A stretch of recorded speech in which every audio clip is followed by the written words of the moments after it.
जय हिंद दोस्तों, आप सभी विद्यार्थियों का आधुनिक भारत के इतिहास में स्वागत है। आज की इस वीडियो में हम पढ़ेंगे यूरोपियन कंपनी का आगमन।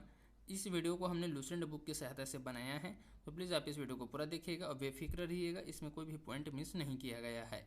इस वीडियो के अंतर्गत हम 5 पॉइंट को कवर करेंगे। पुर्तगाली, डच, ब्रिटिश, डेनिश एवं फ्रांसीसी कंपनी, जिसमें डेनिश एवं फ्रांसीसी कंपनी के लिए नेक्स्ट वीडियो आएगा। देखिए फ्रेंड्स, आपको 2 पॉइंट पर बहुत ही ज़्यादा कन्फ्यूजन होता है। पहला, भारत में यूरोपियन कंपनी के आने का क्रम, एवं दूसरा है यूरोपियन कंपनी का स्थापना क्रम। तो आप इस कन्फ्यूजन को दूर कर लीजिए और सीक्वेंस को ध्यान से सुनिए। पहले नंबर पे आया था आने के क्रम में पुर्तगाली, दूसरा था डच, तीसरा अंग्रेज, चौथा डेनिश एवं पांचवा है फ्रांसीसी।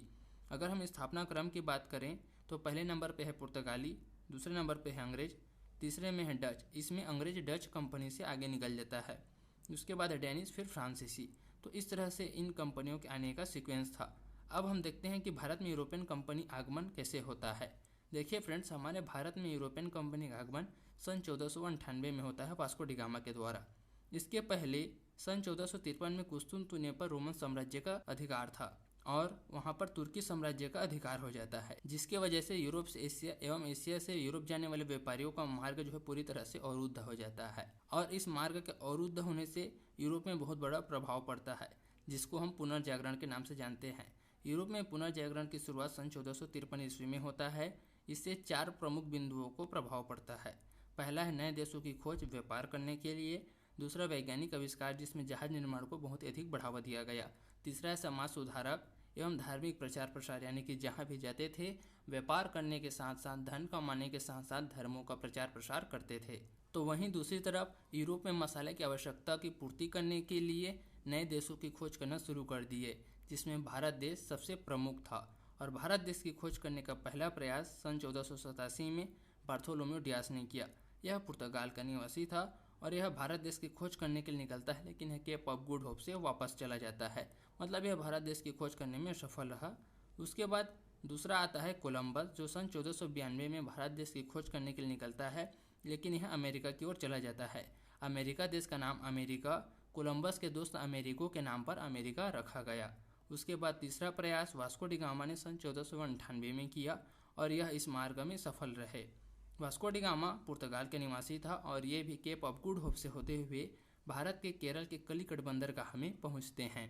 जब वास्को डी गामा कलिकट बंदरगाह में पहुंचते हैं तो वहां के तत्कालीन शासक जैमोरिन उनका बहुत ही बेहतरीन तरीके से स्वागत करते हैं और उनके मसाला व्यापार में महमूद इब्न मजीदी, जो एक गुजराती व्यापारी है, वो वास्को डी गामा का सहयोग करते हैं। और इस समय पुर्तगाल देश का जो सहयोगी राजा था वह था मैनुअल प्रथम।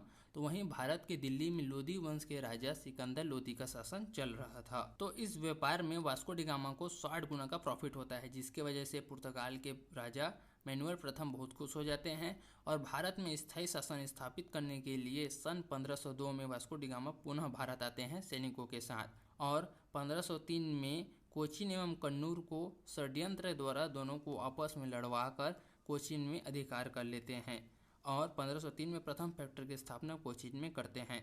उसके बाद 1505 में दूसरी फैक्ट्री की स्थापना कन्नूर में करते हैं और इस प्रोसेस को आगे बढ़ाते हुए भारत में अपने स्थायी प्रशासन को आगे बढ़ाने के लिए गवर्नर जनरल नियुक्त करना शुरू कर देते हैं, जिसमें प्रथम पुर्तगाली गवर्नर फ्रांसिस्को द अल्मीडा को नियुक्त करके भेजते हैं। और इन्होंने आते ही भारत में शांत जल की नीति यानी कि ब्लू वाटर पॉलिसी चालू की, जो हिंद महासागर में एकाधिकार प्राप्त कर लिया। इसके अंतर्गत जो भी अरब या गुजराती व्यापारी यहाँ से गुजरता था उसको टैक्स देना पड़ता था, जिसके वजह से अनेक युद्ध भी हुए। लेकिन इस युद्ध में पुर्तगालियों की ही जीत हुई, क्योंकि इनके पास बारूद जैसे आधुनिक हथियार थे। उसके बाद इस समय अगर हम भारत देश की स्थिति की बात करें तो दिल्ली में सिकंदर लोदी का शासन चल रहा था और अरब व्यापारियों का तेजी से पतन हुआ पुर्तगालियों के आगमन से। अगले पॉइंट को आगे बढ़ते हैं और दूसरा गवर्नर है अल्फांसो द अल्बुकर्क। इनका उद्देश्य था भारत में साम्राज्य विस्तार के साथ साथ ईसाई धर्म का प्रचार करना। तो देखिए फ्रेंड्स, सन 1510 में अल्फांसो द अल्बुकर्क गोवा को यूसुफ आदिल शाह से जीत लेता है और 1510 में ईसाई धर्म का प्रचार करने के लिए केरल के सेंट थॉम में चर्च का निर्माण करवाता है एवं ईसाई धर्म का प्रचार करने के लिए और उनकी संख्या में बढ़ोतरी करने के लिए हिंदू स्त्रियों के साथ विवाह की नीति चलाई जाती है और लोगों को जबरदस्ती धर्म परिवर्तन अल्फांसो द अल्बुकर्क किया करता था, जो आगे चलकर पुर्तगालियों का पतन का कारण भी बनता है। अगले पॉइंट को आगे बढ़ते हैं और तीसरा पुर्तगाली गवर्नर है निनो डी कुन्हा, जो 1529 से 1532 तक शासन करता है और इसे तृतीय पुर्तगाली गवर्नर के रूप में जाना जाता है। और इन्होंने कोचीन से गोवा को राजधानी बनाया। एक पॉइंट याद रखना दोस्तों, पुर्तगाली के जो प्रथम गवर्नर और द्वितीय गवर्नर थे, इन लोगों का प्रमुख केंद्र कोचीन था और इस समय इस लोगों का प्रमुख केंद्र राजधानी हो गया है। उसके बाद पुर्तगालियों का जो शासन था भारत देश में सन 1498 से लेकर 1961 तक था। 1961 में इन लोगों की सीमा जो थी गोवा, अंडमान एवं द्वीप तक थी। अब हमारा अगला पॉइंट है डचों के आगमन। डचों के आगमन में एक बहुत बड़ा प्रभाव पड़ता है और प्रभाव यह है कि यहाँ पर पुर्तगालियों का तेजी से पतन हो जाता है और पुर्तगाली डचों का सबसे बड़ा शत्रु था। तो हम समझते हैं कि डच कौन थे। नीदरलैंड के निवासी को डच कहते हैं। भारत में आने वाला प्रथम डच कॉर्नेलियस हॉटमैन जो 1596 में आया था। डच ईस्ट इंडिया कंपनी की स्थापना सन 1602 ईस्वी में हुई थी। यह नीदरलैंड की एक बहुत बड़ी कंपनी थी। डच कंपनी का प्रथम फैक्ट्री मसूलीपट्टनम में लगाया गया सन 1605 में। डचों ने वस्त्र व्यापार को अधिक महत्व दिया, क्योंकि यहाँ पर वस्त्र व्यापार को अधिक महत्व दिए जाने का कारण ये था कि डच कंपनी ने इंडोनेशिया में मसाले की जो आवश्यकता थी उसको वहीं से पूरा कर लिया करते थे। इस वजह से यहाँ पर वस्त्र व्यापार को अधिक महत्व दिया। डचों ने स्वर्ण के सिक्के चलाए जिन्हें पैगोडा के नाम से जाना जाता है। और डचों का पतन बेदरा के युद्ध सन 1759 में अंग्रेजों एवं डचों के मध्य हुआ, जिसमें डचों का बहुत ही बुरी तरह से पराजित हुआ। और उसके बाद अगला कंपनी है ब्रिटिश कंपनी। भारत में प्रथम अंग्रेज मुगल बादशाह अकबर के शासनकाल में प्रथम अंग्रेज जॉन मिल्टन हॉल आया 1599 में, जो आपको फोटो में दिख रहा होगा। उसके बाद इस समय ब्रिटेन की महारानी एलिजाबेथ प्रथम थी।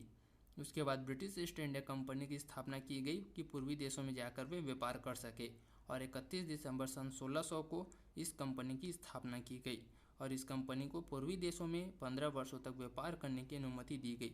आपको मैप में दिख रहा होगा, वे सभी पूर्वी देश के अंतर्गत आते हैं।